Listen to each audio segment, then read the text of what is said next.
चल ओए हे प्रभु हे हरि राम എന്റെ മാമ അയാളൊക്കെ അടവെക്ക് തക്ക് അയ്യോ പിടിച്ചോ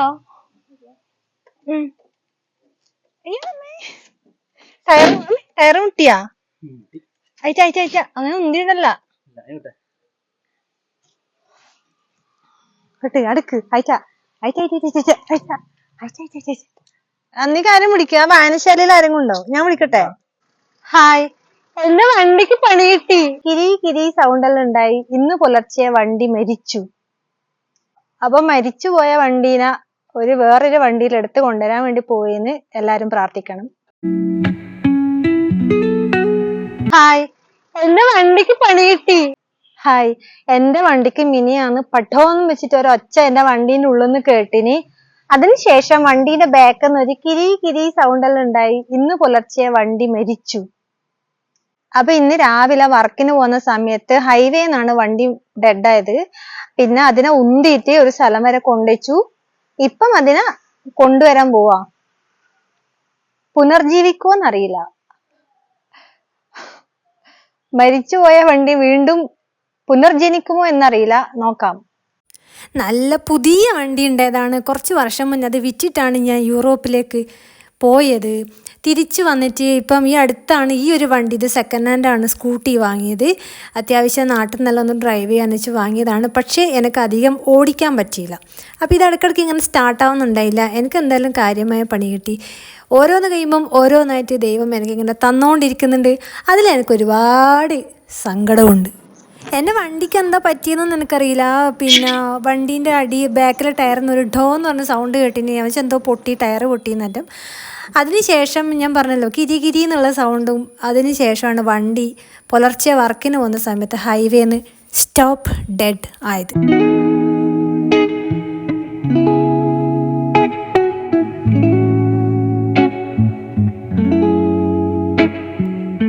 വണ്ടീൻ്റെ കാര്യം പിന്നെ അറിയാലോ തൊട്ടാൽ പണിയുന്നു വണ്ടിക്ക് എന്തെങ്കിലും ചെറിയ കംപ്ലൈൻറ്റ് ഉണ്ടെങ്കിൽ തന്നെ നമുക്ക് വലിയ പൈസ തന്നെ പോകുന്നുണ്ട് എൻ്റെ വണ്ടിക്ക് അധികം പണിയൊന്നും എടുക്കേണ്ടി വന്നിട്ടില്ല അപ്പോൾ ഈ സ്പേസിലാണ് വണ്ടി കയറ്റി കൊണ്ടുവരാൻ പോകുന്നത് ടെൻഷൻ ഉണ്ട് എന്ത് ചെയ്യും ഇപ്പം വണ്ടി ഇപ്പം എൻ്റെ ഹസ്ബൻഡാണ് വണ്ടി ഓടിക്കുന്നത് അത് ഞാൻ ഒരുപാട് ആസ്വദിച്ചു അങ്ങനെ വളരെ ടെൻഷനോടുകൂടെ വണ്ടി വെച്ച സ്ഥലത്തെത്തി വണ്ടീനെ കണ്ടു ഞാൻ ഞെട്ടി ഒരുപാട് ഞെട്ടി പാവൻ്റെ വണ്ടി ഇവിടുന്ന് ഇനി പിന്നെ വണ്ടി നമ്മൾ ഈ വണ്ടീൻ്റെ പേരെന്താ മിനി വാനോ എന്താ ഇതിൻ്റെ പേര് എനിക്കറിയില്ല കേട്ടോ അപ്പോൾ അതിൽ നമ്മൾ വണ്ടി കയറ്റി എൻ്റെ സ്കൂട്ടീനെ കയറ്റിയിട്ട് കയറ് കൊണ്ട് കെട്ടിയിട്ടുണ്ടായിരുന്നു ഇന്ന് രാവിലെ പൊലിച്ചക്ക ഹൈവേന്ന് കംപ്ലൈന്റ് ആയത്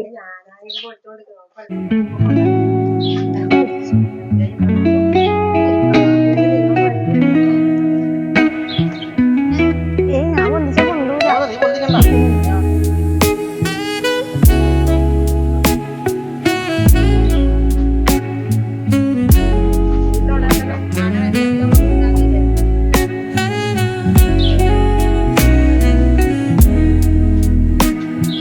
സത്യം പറഞ്ഞാൽ ഞാനിങ്ങനെ വിഷമത്തോടെയാണ് ഈ കാര്യം ഇങ്ങനെ നോക്കിയത് ഞാൻ എൻ്റെ എല്ലാ കാര്യവും വളരെ നല്ല രീതിയിൽ കൈകാര്യം ചെയ്യുന്നത് പക്ഷേ എൻ്റെ സ്കൂട്ടിയും എൻ്റെ കാറും ഇപ്പം യൂസ് ചെയ്യുന്നത് ഞാനല്ല പക്ഷേ ഞാൻ എൻ്റെ ഹസ്ബൻഡ് എടുക്കുന്നതുകൊണ്ട് അതിന് കുറ്റമൊന്നും പറയുന്നതല്ല ഞാനായിട്ട് എടുത്തിട്ട് കംപ്ലൈൻ്റ് ആക്കിയാണെങ്കിൽ ഞാൻ എന്നെ തന്നെ കുറ്റപ്പെടുത്തിയായിരുന്നു ഇത് എങ്ങനെയോ സംഭവിച്ചു പോയി ആരും കുറ്റപ്പെടുത്തിയിട്ടും കാര്യമില്ല ഇനിയിപ്പോൾ ഇത് നന്നാക്കി എടുക്കണം ഇപ്പം നമ്മൾ ഇവിടുന്ന് എൻ്റെ വീട്ടിലേക്ക് ഞാനിപ്പോൾ താമസിക്കുന്നിടത്തേക്കാണ് ഇത് കൊണ്ടുപോകാൻ പോകുന്നത് അപ്പോൾ എൻ്റെ ബ്രദർ ഈ വണ്ടിയൊക്കെ റിപ്പയർ ചെയ്യുന്നതൊക്കെ നല്ലോണം അറിവുള്ള ഒരാളാണ് അപ്പം പുള്ളി വന്നിട്ട് നോക്കാമെന്ന് പറഞ്ഞിട്ടുണ്ട് അപ്പം നമ്മളെ സ്കൂട്ടി ഇപ്പോൾ എനിക്ക് തോന്നുന്നത് ഞാൻ ഇതിൻ്റെ ഓയിലും കാര്യം അങ്ങനത്തെ എന്തെല്ലാം ഇല്ല അതൊന്നും ചെക്ക് ചെയ്യലില്ല അപ്പം നിങ്ങൾക്ക് ഇപ്പം എന്നെപ്പോലെ വണ്ടീനെ പറ്റി അധികം അറിയാത്ത ആരെങ്കിലും ഈ വീഡിയോ കാണുന്നുണ്ടെങ്കിൽ പണി കിട്ടാണ്ട് നോക്കിക്കോ ഇടയ്ക്കിടയ്ക്ക് വണ്ടീൻ്റെ എല്ലാ കാര്യങ്ങളും എന്നെ അറിയാത്തതൊക്കെ അറിഞ്ഞിട്ട് അതൊക്കെ ഒന്ന് നേരാമണ്ണം ആക്കി വെച്ചോ അപ്പം ഇതുപോലെ പണി കിട്ടില്ല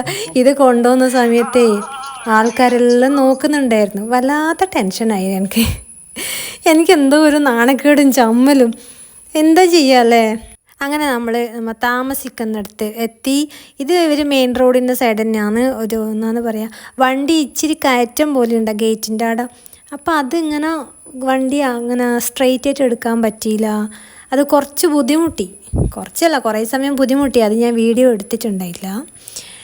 വണ്ടി ഓടിക്കുന്ന ആൾ എന്നെ ഒന്നും ചെയ്യാൻ നോക്കുന്നില്ല. പറ്റൂല. പെങ്ങളെ ഒന്ന് അങ്ങനെ പറഞ്ഞു അങ്ങനെ കൊടുക്കാൻ കുറച്ചു പറ്റുമോ? നേരം കളിച്ച് ഹലോ അവസാനം അത് കയറ്റി.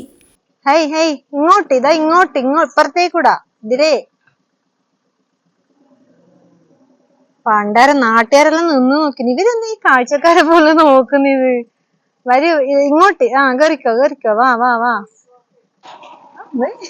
എന്നെ കുത്താൻ വേണ്ടിട്ട് എന്നെ കുത്തിരാന്നുള്ള രീതിയില് എന്താ ചെയ്യാലേ. ഇപ്പൊ നമ്മള് വണ്ടി വീട്ടിലേക്ക് കൊണ്ടുവന്നു. കയറ് അയച്ചിട്ട് വണ്ടീനെ താഴോട്ട് ഇറക്കണം. ഹെൽപ്പിനാരും വിളിക്കണോ? ബാവയെ ശ്രദ്ധിക്കണം. ഞാൻ എങ്ങനെ ഹെൽപ്പ് ചെയ്യും? എനിക്ക് അങ്ങനെ ശക്തിയില്ലെന്ന് എനിക്കറിയാം. സീരിയസ് ആയിട്ട് ഞാനിത് വീണു പോവും. ഞാൻ നടുകുത്തി വീണു പോവും. അന്നേക്ക് ആരും വിളിക്കുക? വായനശാലയിൽ ആരെങ്കിലും ഉണ്ടോ? ഞാൻ വിളിക്കട്ടെ? ഞാൻ ആരും വിളിക്കാം? എന്നാ വണ്ടി താഴെ വീണ് പൊട്ടിയാലിതാ. എന്നിട്ടോ എന്തിനു പറ? അപ്പം കൊഴപ്പില്ല. ഓയ് എന്നിട്ടോ ഇത് എന്നെ താഴോട്ട് വിളിച്ചിടാൻ പാടില്ല. നിങ്ങക്ക് പേടിയാവുന്നു. നിന്നു. പിന്നെ ഇവിടെ നാട്ടുകാർ എന്നെ നോക്കുന്നതാ. വേഗം ഈ സ്റ്റാൻഡ് നോക്കണ്ടേ? മിക്കവാറും എന്റെ വണ്ടി തവിടുപൊടി ആവുന്ന എനിക്ക് മനസ്സിലായി. ആരെയും വിളിക്കാ തമാശ.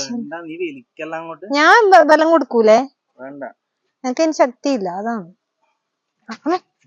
എന്നിട്ടോ അയ്യോ എന്റെ അടുവെക്ക് അയ്യോ പിടിച്ചോ?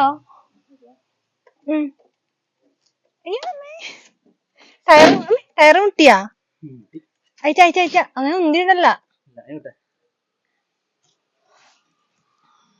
അടുക്ക് അതിസാഹസികമായി ഞാനും കൂടെ ഹെൽപ്പ് ചെയ്തിട്ട് വണ്ടീന ഒരു ടയറ് താഴെത്തി. ഇങ്ങനെയാ വാവ ഇത് ചെയ്യാ?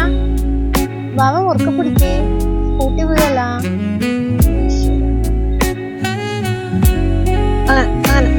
ബലം കൊടുത്ത് അങ്ങനെ, അതാണ് മൈൻഡിന്റെ ഫോക്കസ് എന്ന് പറയുന്നത്.